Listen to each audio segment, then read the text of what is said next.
While you're talking, they're analyzing. While you're sharing, they're calculating. And while you think they're just shy, they're 3 steps ahead of you.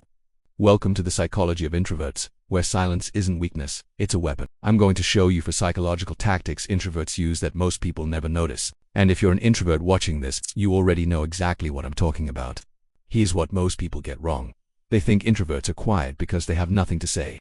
Say the truth. They've already said it 3 times in their head, predicted your response, and decided it's not worth the energy. This is called strategic silence. Psychologist Albert Mehrabian discovered that in communication, words only account for 7% of impact. Tone and body language make up the rest. Introverts instinctively understand this, while extroverts fill the room with words. Introverts use silence as a tool. They watch, they wait, they let others reveal themselves. Think of it like chess. The person who talks first or shows their cards too early, they lose leverage. In negotiations, when you're silent, other people get uncomfortable. They fill the void, they over-explain, they expose their insecurities, and the introvert, they're taking notes.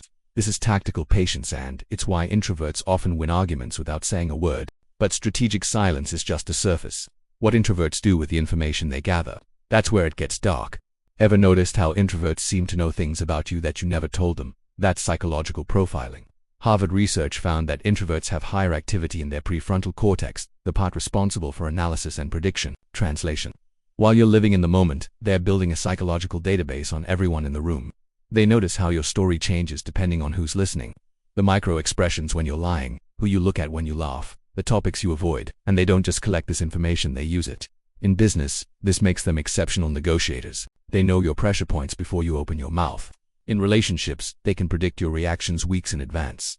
In social dynamics, they're the puppet masters no one suspects. Because while everyone watches the life of the party, the introvert in the corner sees the entire chessboard. Now, the next tactic is even more calculated.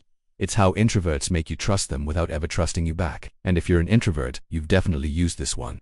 Here's a dark secret. Introverts don't trust easily, but they're experts at making you trust them. This is selective vulnerability, psychological manipulation at its finest. Here's how it works. An introvert shares something personal with you.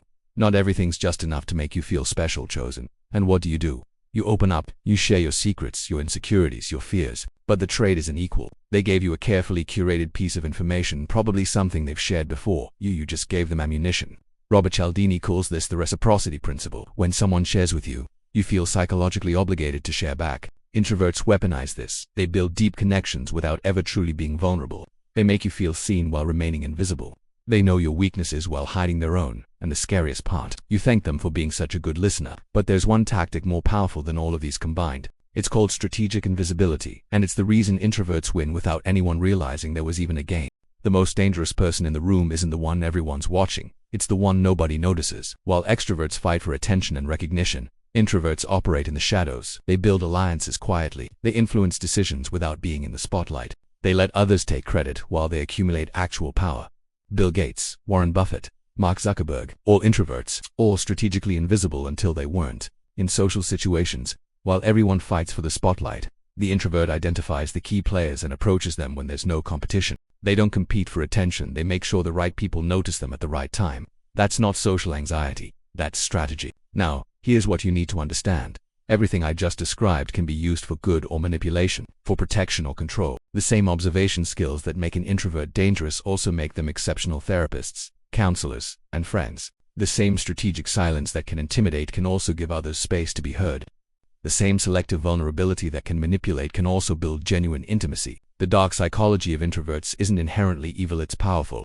And power can be used to help or harm. If you're an introvert, you have a choice. Use these abilities to manipulate, or use them to understand and genuinely connect. And if you're an extrovert, now you know what to look for, not to fear introverts, but to appreciate the depth they bring when they choose to let you in. If this video opened your eyes, smash that subscribe button. We're diving deep into human psychology, one mind game at a time. Drop a comment. Are you an introvert who uses these tactics, or have you been on the receiving end? Understanding psychology doesn't make you manipulative, it makes you aware. See you in the next one.